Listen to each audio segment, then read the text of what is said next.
그때 메르스 특위를 하면서 밝히지 못한 부분이 주로 청와대와 보건복지부 사이에 있었던 여러 가지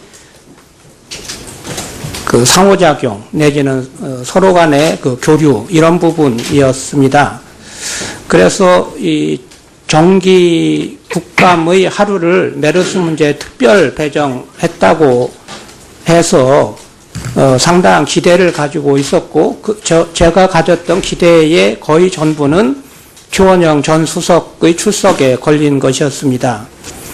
최원영 수석은 문영표 장관과 동시에 경질이 되어서 이미 같이 민간인 신분이 되었습니다.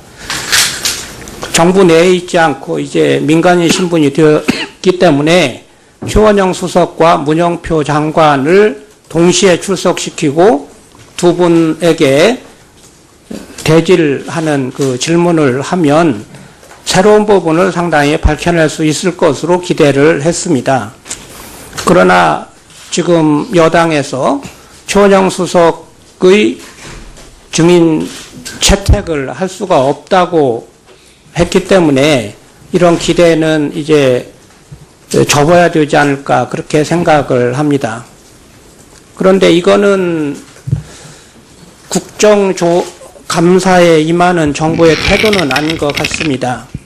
물론 청와대의 현직이라면 운영위에서 다룰 수도 있겠지만 지금 현재 상태로 문영표 장관이나 최원영 전 수석이 둘 다 민간인 신분이기 때문에 보건복지위에서 출석해서 질의를 하는 것은 하등의 문제가 없습니다.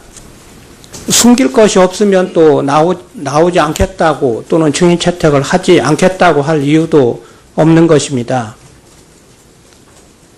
지난번에 있었던 그 엄청난 메르스 사태의 진상을 규명하고 잘못된 부분을 찾아서 앞으로 다시는 이런 일이 일어나지 않도록 하기 위한 노력을 국회가 하고자 하는 것인데 행정부와 여당이 협조를 하지 않겠다 하면 이건 국민들이 알아야 될 부분을 규명할 수가 없게 되는 것입니다.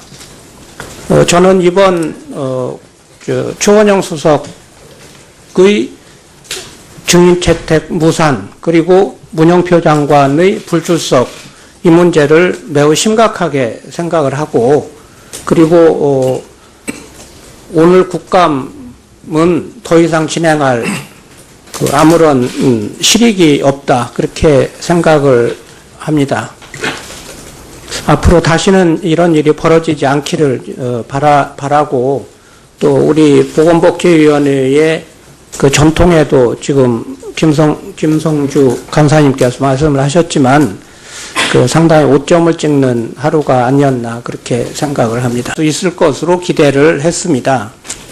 그러나 지금 여당에서 최원영 수석의 증인 채택을 할 수가 없다고 했기 때문에 이런 기대는 이제 접어야 되지 않을까 그렇게 생각을 합니다. 그런데 이거는 국정감사에 임하는 정부의 태도는 아닌 것 같습니다. 물론 청와대의 현직이라면 운영위에서 다룰 수된 부분을 찾아서 앞으로 다시는 이런 일이 일어나지 않도록 하기 위한 노력을 국회가 하고자 하는 것인데 행정부와 여당이 협조를 하지 않겠다 하면 이건 국민들이 알아야 될 부분을 규명할 수가 없게 되는 것입니다. 저는 이번 최원영 수석의 증인 채택 무산 그리고 문영표 장관의 또 있겠지만 지금 현재 상태로 문영표 장관이나 최원영 전 수석이 둘 다 민간인 신분이기 때문에 보건복지위에서 출석해서 질의를 하는 것은 하등의 문제가 없습니다. 숨길 것이 없으면 또 나오지 않겠다고 또는 증인 채택을 하지 않겠다고 할 이유도 없는 것입니다. 지난번에 있었던 그 엄청난 메르스 사태의 진상을 규명하고 잘못된 그때 그때 메르스 특위를 하면서 밝히지 못한 부분이 주로 청와대와 보건복지부 사이에 있었던 여러 가지 그 상호작용 내지는 서로 간의 그 교류 이런 부분이었습니다.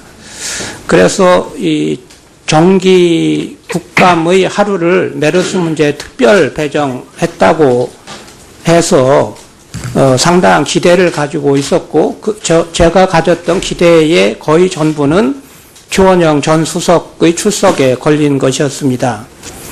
주원영 수석은 문영표 장관과 동시에 경질이 되어서 이미 같이 민간인 신분이 되었습니다. 정부 내에 있지 않고 이제 민간인 신분이 되었기 때문에 주원영 수석과 문영표 장관을 동시에 출석시키고 두 분에게 대질하는 그 질문을 하면 새로운 부분을 상당히 밝혀낼 수